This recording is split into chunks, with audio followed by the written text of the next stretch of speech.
En la lección de esta semana aparece una aparente contradicción. Dice la Biblia que todo se cumplió. Sin embargo, también dice que aún quedaba mucha tierra por poseer. ¿Cómo es que todo se cumplió, pero aún faltaba tierra por poseer? ¿Cuáles eran los verdaderos límites y qué, en definitiva, fue lo que se cumplió o dejó de cumplir? ¿Cuáles fueron los motivos que llevaron al pueblo de Israel a no poseer toda la tierra? Hola, bienvenido. Vamos a responder en el repaso de esta lección. La número 12. Nos acercamos al final del trimestre y en el próximo trimestre del próximo año estudiaremos o volveremos al Nuevo Testamento. Un cordial saludo, mi apreciado hermano y mi apreciada hermana. Cada que vamos a abrir la palabra de Dios debemos hacerlo con oración. Así que te invito a inclinar tu rostro para orar. Amado Dios, gracias por la oportunidad que nos das de escudriñar tu palabra. Gracias por tus enseñanzas. Gracias por tu amor y tu misericordia. Ahora queremos pedir que tu Espíritu Santo nos guíe en el repaso de esta lección para honra y gloria de tu santo nombre y que prepares nuestra mente y nuestros corazones para poder poner por obra tus enseñanzas. Una bendición especial para cada hermano o hermana que está viendo este repaso y también para este servidor, para que nos guíes y nos llenes de sabiduría para poder entender. Gracias, Padre, en el nombre de Jesús. Amén. La lección para esta semana se titula Dios es fiel. Y el texto para memorizarlo encontramos en el libro de Josué, capítulo 21 y versículo 45. No faltó palabra de todas las buenas promesas que Jehová había hecho a la casa de Israel. Todo se cumplió. Recuerda compartir la lección, darle me gusta y suscribirte si no te has suscrito. Y vamos directamente a la primera parte. Todo se cumplió. ¿Alguna vez te prometieron algo y no te cumplieron? ¿O alguna vez tú prometiste y no cumpliste? ¿Qué fue lo que impidió? Jesús nos enseñó que nosotros, antes de prometer, debemos decir si acaso Dios quiere. ¿Por qué? Porque no somos dueños de nuestros tiempos. A veces podemos tener toda la predisposición para cumplir algo, pero las circunstancias a veces se vuelven contra nosotros y nos impide cumplir.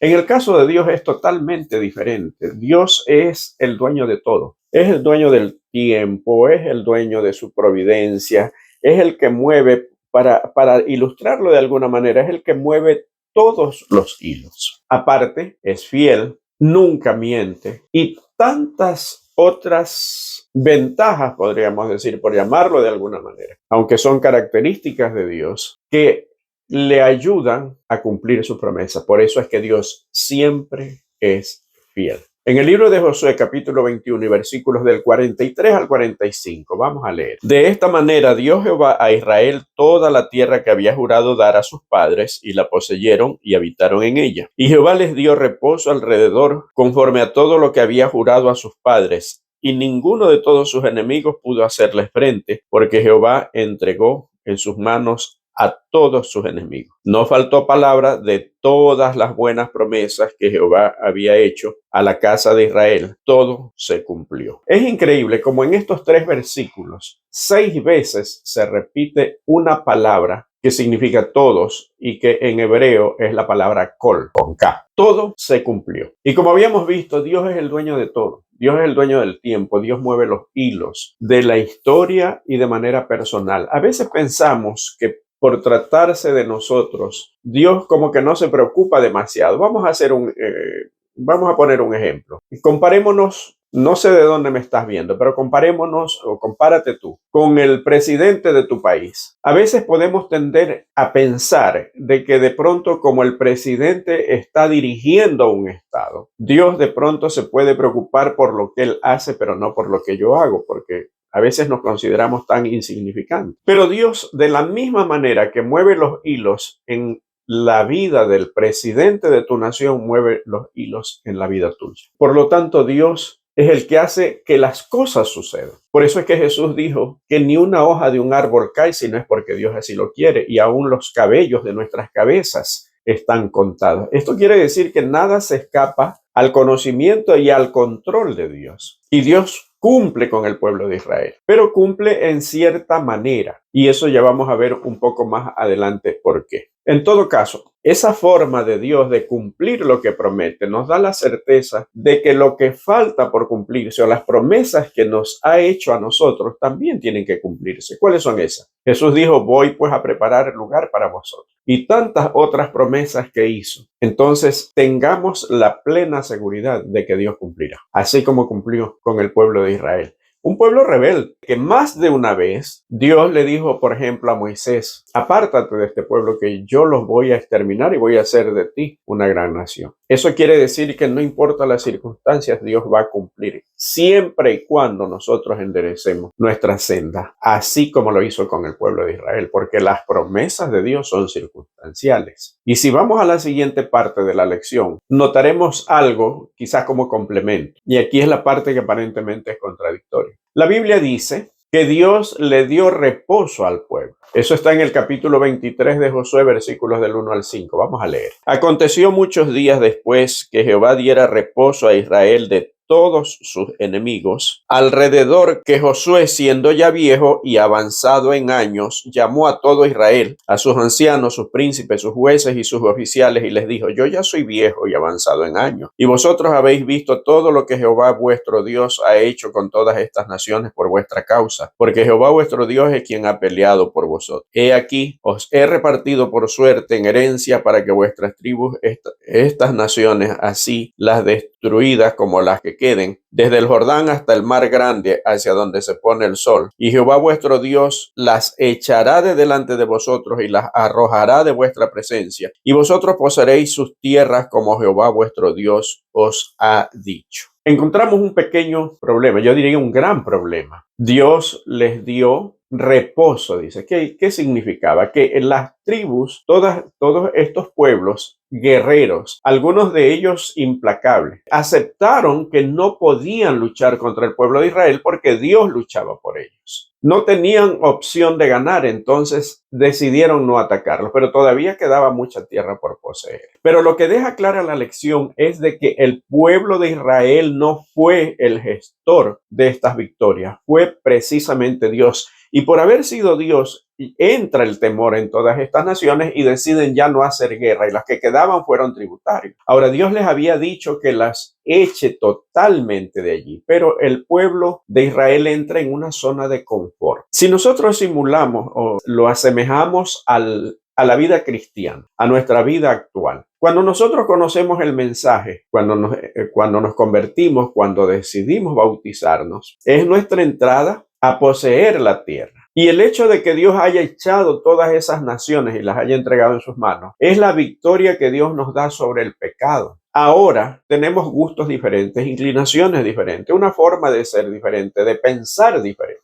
Pero de pronto alguna persona por allí no tan convertida nos empieza a decir, no, esto de aquí no hay problema, esto tú lo puedes hacer, esto no es pecado. No, tú no tienes que esforzarte, tú no tienes que hacer nada. Y en cierto sentido no tenemos que esforzarnos porque todo viene de Dios. Pero ese poder que obraba en nosotros de parte de Dios a través de su Espíritu Santo, como que no le prestamos demasiada atención y entramos en una zona de confort. Y ese crecimiento que empezamos a tener y esa conversión, desde que conocimos el mensaje, nos convertimos, nos bautizamos, y de pronto por un testimonio o por unas palabras equivocadas de alguien que mira las cosas de forma diferente a lo que enseña la Sagrada Escritura, nos convertimos en el pueblo de Israel y entramos en una zona de sueño espiritual. Y esto equivale en que en muchos lados también se enseña de una salvación casi gratuita. No nos hagamos problemas con estas cosas. Estas cosas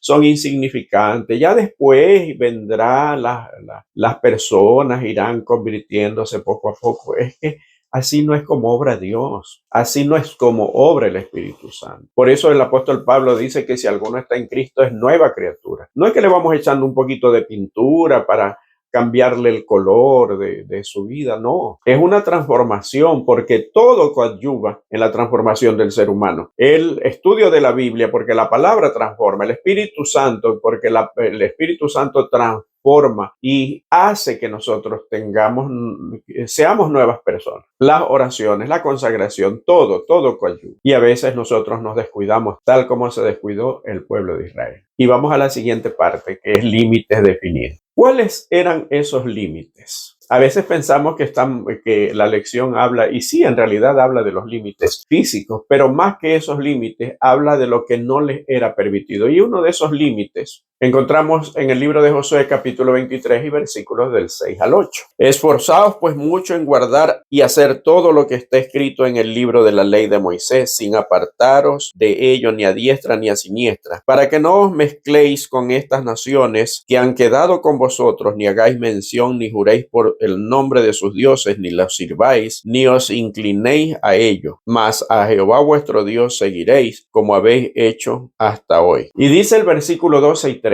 Porque si os apartareis y os uniereis a lo que resta de estas naciones que han quedado con vosotros, y si concertareis con ellas matrimonios, mezclándoos con ellas y ellas con vosotros, sabed que Jehová vuestro Dios no arrojará más a estas naciones delante de vosotros, sino que serán por lazo, por tropiezo, por azote para vuestros costados y por espinas para vuestros ojos, hasta que perezcáis de esta buena tierra que Jehová vuestro Dios os ha mandado. Dios pone límites en sus relaciones con los pueblos paganos. Si bien es cierto que nosotros tenemos una misión de dar el mensaje a las personas que no conocen, pero no podemos participar de su forma de vida. Es exactamente lo mismo la lección que le dio al pueblo de Israel. Pero uno de las prohibiciones más grandes era que no se debían unir en yugos desiguales.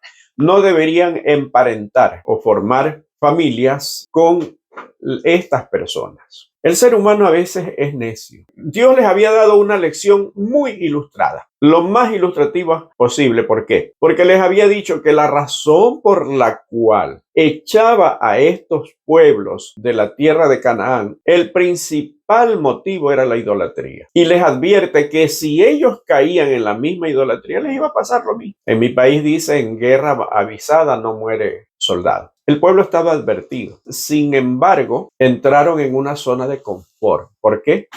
Porque no echaron a todos. Dios ya les había dado el reposo, pero no echaron a todos los habitantes de esa tierra. En nuestra vida espiritual, ¿a qué equivale? En el mismo ejemplo que habíamos puesto, alguien nos dice, no, esto no es pecado, pero eso se va convirtiendo en algo que nos va alejando poco a poco de Dios, porque Dios no puede morar con el mal, no puede morar donde hay pecado. No, pero tú puedes salir a un baile, no hay problema. Pero tú puedes ir al cine, no hay problema. Pero tú puedes hacer esto una vez que otra, no hay problema. Esos pueblos que no echaron y esas victorias no alcanzadas y entrar en una zona de confort equivale a que nosotros nos confiemos y nos conformemos con victorias pasadas y no renovemos cada día nuestra entrega a Dios. ¿Por qué la idolatría era lo más abominable para Dios? Porque el ser humano se rebaja al nivel de las consideraciones y la concepción que tiene de Dios o de su Dios. En los actuales momentos, ¿por qué existe un desapego a las cosas espirituales? Porque el Dios que se predica en casi todas las religiones es un Dios manipulable. Y aquí voy a poner Dios con D minúscula. ¿Cómo pueden imaginarse ustedes de que a Dios se lo saque en hombros en una procesión y se lo lleve a pasear en un paseo que a lo mejor no quiera? Dios no es así. ¿Cómo se rebaja el carácter de Dios, la omnipotencia, la omnisapiencia, el omnipoder de Dios? Y cuando nosotros pensamos que Dios es un Dios manejable, entonces ahí es cuando vienen los problemas y empezamos a tener una falsa concepción de ese Dios, porque lo rebajamos a una imagen. Por eso, por la idolatría, es que viene la ira del Señor. Y vamos a la siguiente parte. Y aquí es donde el mundo cristiano se confunde. Josué 23, 15 y 16. Pero así como ha venido sobre vosotros toda palabra buena que Jehová vuestro Dios os ha dicho, también traerá Jehová sobre vosotros toda palabra mala hasta destruiros de sobre la tierra que Jehová vuestro Dios os ha dado. Si traspasareis el pacto de Jehová vuestro Dios, que él os ha mandado, yendo y honrando a dioses ajenos e inclinándoos a ellos, entonces la ira de Jehová se encenderá contra vosotros y pereceréis prontamente de esta buena tierra que él os ha dado. Existe la famosa teoría del universalismo que dice que Dios finalmente va a salvar a todo el mundo, inclusive el delincuente más atroz, a la persona más implacable. Hace muchos días, semanas, en mi país, la noticia que conmovió fue que una hija asesinó a su propia madre porque no le dio $5,000. Y no solamente la asesinó, sino que la descuartizó. Un hecho espeluznante, escondió los en una nevera para evitar su descomposición y que los vecinos se enteren por malos olores. Según el universalismo, hasta una persona así, y aún sin arrepentirse, puede ser salvada, porque al final Dios como que la obligará a arrepentirse, y eso no es lo que enseñan las Sagradas Escrituras. Y cuando Dios les advierte al pueblo, a su pueblo de Israel, que si se contaminaban como ese pueblo que ellos estaban echando, vendrían después alguien más a convertirse en el medio de justicia para ser echados ellos también. Y se cumplió. ¿Cuántas veces el pueblo de Israel fue sometido por sus vecinos? Uno de los ejemplos más catastróficos fue el ejemplo de Salomón, el hombre más sabio de esta tierra, obviamente después de Jesús. Existe el concepto de que decimos, esta persona yo la voy a transformar, yo la voy a convertir. Sí, ahorita no está en la iglesia, pero si yo me caso con ella va a terminar viniendo a la iglesia. El que conoce todo sabe que es más fácil que un creyente se vaya al mundo a que una persona del mundo venga a la iglesia, salvo honrosas excepciones que se podrían contar con el dedo de una mano. Y vamos a la siguiente parte. Aférrate a Dios. Deuteronomio 4:4 dice lo siguiente: mas vosotros que seguisteis a Jehová vuestro Dios, todos estáis vivos hoy. Deuteronomio 6:5. Y amarás a Jehová tu Dios de todo tu corazón y de toda tu alma y con todas tus fuerzas. En algunos textos, que no vamos a leer todos por asunto de tiempo, la palabra que se utiliza es la misma palabra que se usa para unidad y para entrega entre esposo y esposa, que se utilizó para describir la lealtad de Ruth y Noemí. ¿Se acuerdan en el libro de Ruth? Este es el mandamiento de fidelidad. Este es el mandamiento que el mundo cristiano confunde, diciendo de que es un nuevo mandamiento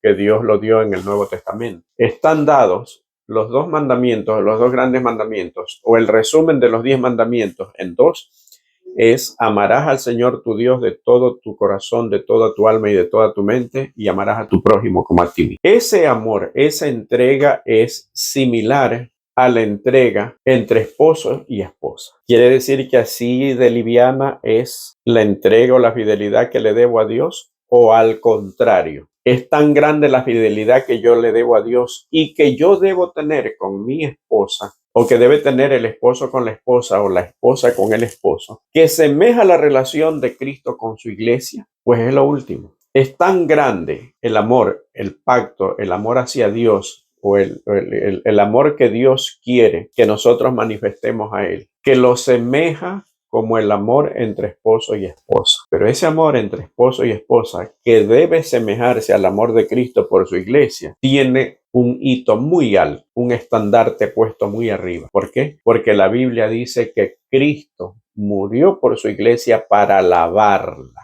Eso quiere decir que nuestro amor hacia nuestra pareja debe ser de tal manera que si fuese preciso dar la vida, deberíamos hacerlo. Las enseñanzas de la palabra de Dios son increíbles. Nos enseña del amor de Dios, pero indirectamente nos está diciendo también cómo debe ser el amor entre esposo y esposa. Mientras el mundo considera las relaciones matrimoniales como un experimento de laboratorio con utensilios desechables, donde la gente se une para ver cómo les va. Y si no funciona, pues buscan otra y otra y otra relación. El amor que enseña Dios y que muestra Dios hacia nosotros y que enseña que así debe ser el amor de pareja es un amor totalmente diferente a la concepción que tiene el mundo. Y por eso nosotros debemos ser los que enseñemos al mundo con ejemplo en nuestros hogares. Debemos hacer de nuestros hogares un faro que alumbre a los hogares de las demás personas que no conocen el mensaje. Que el Señor te bendiga y nos vemos la próxima semana en el último estudio de este trimestre para empezar un nuevo en el nuevo año. Que el Señor te bendiga.